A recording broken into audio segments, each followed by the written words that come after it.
evening. I'm Vanessa Echols. I'm Todd Ulrich. Next on Eyewitness News, investigators try to find out what happened at an Ormond Beach home. One man is dead, another seriously injured. Daytona says goodbye to the bikers as the city braces for the spring breakers. And two little boys return to the forest that made them famous. Can our great weather stretch into the new week? And another Magic Spurs thriller, this time at the Arena. Eyewitness News is next. WFTV Orlando. Live from Channel 9, Central Florida's news leader. This is Eyewitness News at 6. Good evening. Our top story tonight, an apparent botched home invasion in Ormond Beach has left one man dead and another badly beaten. Police say the crime happened in broad daylight just after noon today. The one surviving victim was able to get outside and yell for help. It happened along Brookwood Drive in Ormond Beach. That's where Channel 9's Mike Machak is live now with the latest. Mike? Vanessa and Todd, investigators are stopping short of calling this a murder, but that would appear to be the case here. At this time, investigators have only been on the scene here for a couple of hours. That includes investigators from Ormond Beach and the Florida Department of Law Enforcement. They are telling us very little about suspects, about what happened exactly inside the home, and about whether there was any burglary involved. What they are telling us is that they found two men tied up, one of them dead, both badly beaten. Ormond Beach police are called to this home at 75 Brookwood Drive in response to a 911 call shortly after 2 o'clock in the afternoon. A neighbor made the call after hearing a man scream from the back of the house. Two officers arrived and found one victim bound, semi-conscious, another victim who was deceased at this time inside the house. Police say both men had been severely beaten. They suspect it was a home invasion gone bad. Neighbors say the two men sharing the home have lived there for at least 10 years without any trouble until just recently. Well, they've just been having problems for a couple months. The police have been there and back and forth, but nothing that you could see outside of the house. There was never any visible activity. Police won't say much about suspects, but they have questioned some neighbors about what they might have seen. Wanted to know if we saw anything that was suspicious, such as maybe a car with a maroon stripe or something, and anyone carrying bundles in their arms. Neighbors say the men have always been good neighbors. No one expected anything like this. This is a real surprise, that something so vicious that you think, like, you know, these kind of things only happen in the movies, but here they are in real life. At this time, investigators are not releasing the names of either victim or the one man's condition, the man who survived, but they did tell us that he was apparently taken to Memorial Hospital here in Ormond Beach. One neighbor told me something interesting, that the two men had been known in the past to take in individuals, to take care of other people here at their home. Now, investigators are not commenting on that or whether one of the individuals that these men had taken in the past may be a suspect. We will certainly have more for you on the investigation into this suspicious death at this time and battery here in Ormond Beach. For now, we are live in Ormond Beach. Mike Machak, Channel 9, Eyewitness News. All right, Mike, thank you. We have some breaking news now from Orlando, where a search is on for a stolen cab. The driver is thankful to be alive after a harrowing robbery. It all started when he picked up two teenage boys in the Rosemont area. It ended with a wild fight and the carjacking.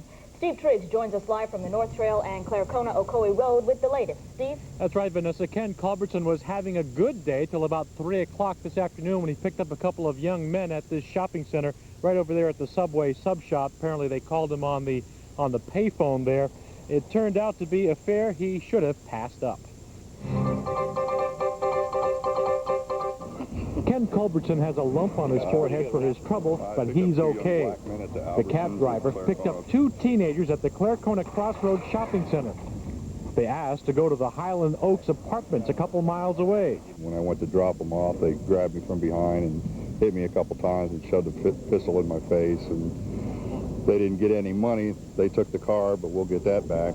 But they went away empty-handed today. But the teens got Culbertson's yellow cab, number 558. I've been working since 7 o'clock this morning, and, you know, I wasn't going to give it up. Now that you look back on it, it was stupid that I didn't give it to him, but just instinct. I wasn't going to give him my money. The suspects are African-American, 15 to 18 years old. Culbertson says they were both wearing white T-shirts and black pants. And I shouldn't have fought. Don't fight. you know, if it ever happens again. But it's just instinct, you know. Well, you're lucky, I guess. Yeah, lucky I'm alive. So if you see yellow cab number 558 and some suspicious characters in it, you might want to call the Orlando Police Department. We're live in Orlando. Steve Triggs, Channel 9 Eyewitness News. A couple of Pine Hills teens learned the hard way that gasoline can be dangerous.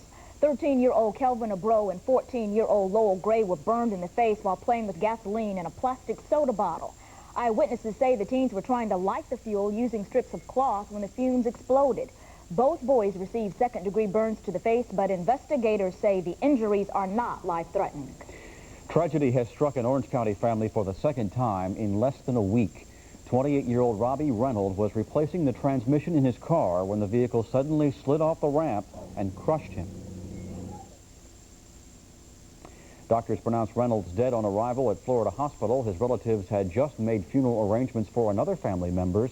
David and Dorothy Reed and two of their children died in a violent crash Wednesday. The funerals are set for Tuesday at 10 at the Gospel Stables Church in Apopka. An Orange County woman was rushed to the hospital after an accident at Orlando's Speed World. Orange County investigators believe the woman was drag racing in her car when it hit the wall, trapping her inside. Her car did have roll bars, so she was not seriously hurt. The annual bike week that draws about 500,000 motorcyclists to Daytona Beach ends today.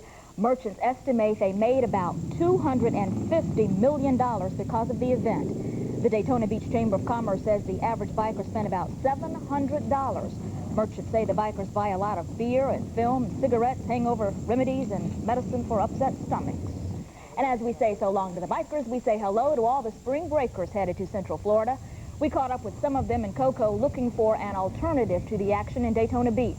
Cocoa doesn't heavily promote itself as a spring break destination, but breakers find their way to the beach here anyway. Besides lounging around and catching some rays, today the crowd in Cocoa also took in a jet ski competition. Fire nearly destroyed a house in Sanford this morning. It was so bad it took two agencies to put out the flames. When Sanford and Seminole County firefighters arrived this morning, the house on Hawkins Street was fully involved. It took 20 minutes to bring the blaze under control. No one was home at the time, and so far no word on a cause for that fire. An Orange County family did lose their home in this fire overnight. Someone smelled smoke in this house on Tuscarora Trail. After checking it out, everyone got out of the house safely. Firefighters found downed power lines and flames shooting from the home when they arrived. They're still looking for a cause to that fire tonight. A big thank you today for the folks who helped rescue two boys in the forest, and a tribute to the boys who survived their nightmare lost in the woods. We'll have a live report coming up. Plus, several new Lotto millionaires in Florida this weekend. Could it be someone in your town? Stay with us. Another major mistake has happened at a Tampa hospital. First, a surgeon amputated the wrong foot on one patient. Now there's word that the plug was pulled on the wrong patient. Leo Alfonso died after a therapist at University Community Hospital disconnected Alfonso's respirator instead of someone else's. The lawyer for Alfonso's three children says they are shocked, angry, and intent on preventing such mistakes in the future. The attorney says Alfonso's family hasn't decided yet on a lawsuit. Meanwhile, the therapist who made the mistake has been suspended. A community paid tribute today to two Orlando boys who captured the hearts of many. This afternoon, folks gathered to recognize Joel and Eric Oakes. They were rescued after spending 2 days lost in the Ocala National Forest in January. The family also said thank you to the thousands of people who helped in the search. Channel 9's Charles Jones is live in the Ocala National Forest with more on the story. Charles? Well, Todd and Vanessa, a large crowd gathered at the Joel and Eric received a lot of awards, one for even not littering while they were lost in the woods. And obviously their story continues to touch a lot of lives. I've waited a long time to do this. Members of the Truckers Love Children organization say 6-year-old Joel Oakes set the example for what brotherly love means. And this is my brother's keeper award. And this is the first one that we've ever put out.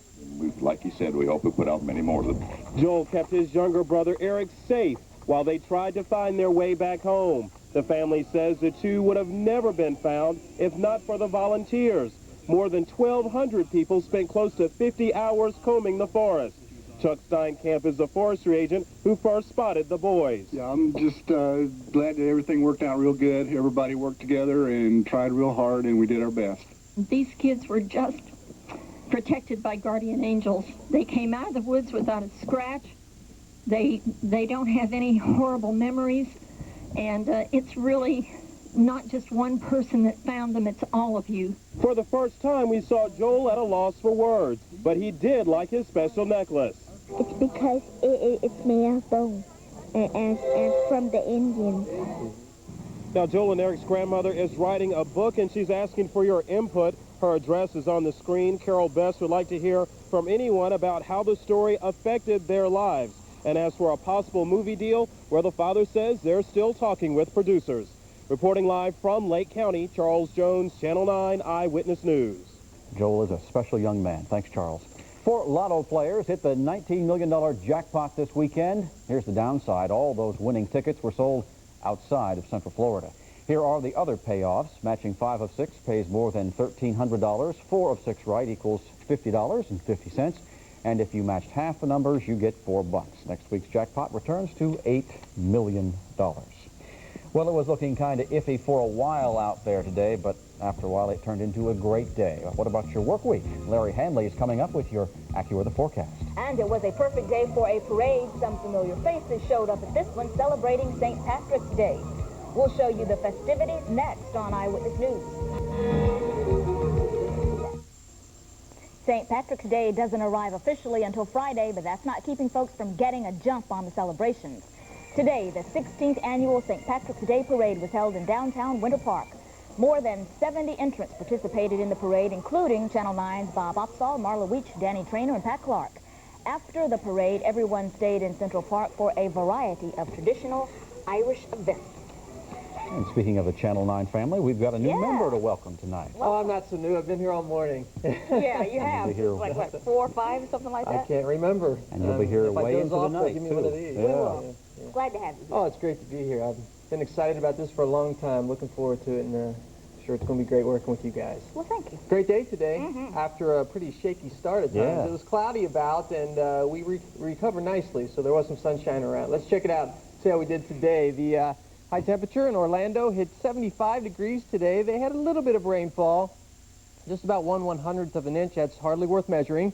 11/100ths of an inch at Melbourne after a high of 73. In Ocala, one of the warmer spots, they hit 76 degrees today, and we're still looking at some sunshine out there. Partly cloudy skies, officially 69 degrees is the current temperature. Winds, pretty gusty, northeast at 18 miles per hour, gusting up to 28.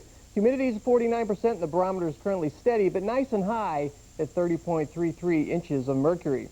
All right, we'll take a stop, neighborhood weather, and check out Redbug Elementary. This is in Seminole County. They're currently at 65 degrees. Winds kind of gusty there, too. 12 to 15 miles per hour, generally out of the north and northeast. And again, they saw some sunshine today after some clouds in the morning. Nice humidity, about 59%. Dual Doppler radar, looking at it, we're seeing a little bit of shower activity around. Basically south of our viewing area in parts of St. Lucie and Martin County. We're not seeing anything in our viewing area. Even along the coast, this is all ground clutter around the site, so things are looking fine, although we may pick up a shower or two as we head through the overnight hours. On the computer, we do see a little bit of cloudiness here and there, and we see it coming in from the east, basically the low-level cloudiness, and that is what produced a shower or two along the coast mostly during the afternoon hours today. We got a little bit inland, too, during the morning hours, but it really didn't amount to a whole lot. And look at all the sunshine over the southeast. A beautiful, beautiful day there. All right, we're seeing some clouds around, but they're not really high clouds on the weather computer, and that means they're basically stratocumulus clouds without much vertical development. So consequently, there's not a whole lot of moisture in them. So even if you do get rain, it'll be very slight, very brief, and it really won't amount to a whole lot. We are seeing nice temperatures today. We're going to see them again tomorrow. Mostly 70s over the southeast, and yes, spring has sprung, even though it's officially about a week away. But out west, we are going to see some bigger thunderstorms starting to pop up over parts of Texas and in the Mississippi River Valley, and we're already seeing some in parts of Texas now as they're dealing with a severe thunderstorm watch there. As we head through the week, look for less clouds, and that means we'll warm up just a little bit, maybe 2 or 3 degrees as we head through the week. Little rain, if any. Most of it we get will be right along the coast in the form of just a brief shower or two. The big national picture, look right here. Those are some big thunderstorms that I told you are popping up. Tornado watch in effect until 9 p.m. for parts of central Texas, and we'll continue to watch those as we head through the night tonight. Let's check it out for us. We'll have a pretty nice evening here. Clouds and sun along the coast. Temperatures right around 73 degrees with winds northeast to east, 15 to 25 knots for tomorrow. Surf about 3 to 5 feet, and your water temperature cool is 59 degrees. Now your forecast, coastal shower or two in the forecast for tonight. Low temperature around 58 degrees, northeast winds at about 10 knots, and rain chance only 20%. And tomorrow, good looking day. Look for temperatures around 76 degrees, becoming sunny by afternoon. So enjoy that. And your 5-day forecast, just a brief shower here and there, highs near 80. Not bad looking. Like that. We can deal with that. Great forecast for the first day. All right. All right. Thanks, Larry. You're welcome. It's a sad homecoming as the bodies of 2 Americans are returned to Andrews Air Force Base in Maryland. The American workers were ambushed on their way to work at the American consulate in Pakistan. World News Sunday will have more on that story right after our news. And up next in sports, the Magic try to break a jinx against the San Antonio Spurs. Highlights from today's game coming up.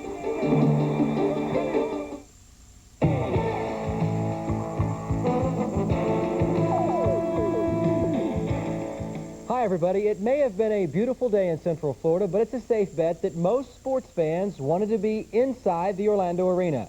That's where the Magic were facing the Spurs in what has become the latest in a long line of, quote, potential previews for the NBA Finals. Whatever. Anthony Avent got the start in place of the injured Horace Grant, who should return Tuesday, and Double O came up with 0 rebounds in the first half against Dennis Rodman, who had 15 by half. That added the pressure to Shaq, who handled it well. He spins loose for the stuff, but San Antonio would always answer. David Robinson with 2 of his 34 points. The Spurs led 53-47 at the break. After the intermission, the Magic closed the gap. The main man was Penny Hardaway. Time running down in the third. Penny gets the ball and the three-pointer. 77 all at that point. In the fourth, number 1 would hook up with Brian Shaw for more highlights. B. Shaw gets the steal and feeds the All-Star for the stuff. 81-77 Magic. Next trip down the floor, more of the same. Shaw to the All-Star for another jam. Orlando led by 6. Even when the passes weren't perfect, Penny made it work. Here he will save the ball with one hand to Nick. Anderson drains it. He had 21. As for the big fella, he too got into the act. Watch the play of the game on the Brian Shaw miss. The Tomahawk Jam, 104-99. Game on the line. O'Neal would also show off his improved foul shooting to the entire nation.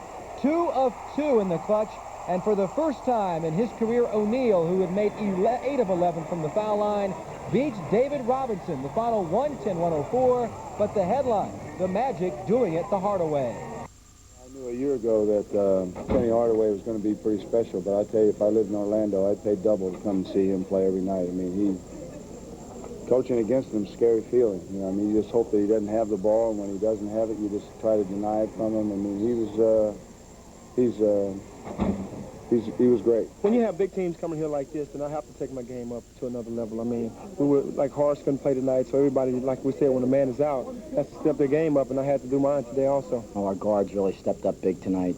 Penny, Nick Anderson, and Brian Shaw all came in and did fantastic jobs, and I thought we played much better defense in the second half because of those 2 areas, the transition defense and the rebounding. And as I said, I think that was totally the difference in the basketball game.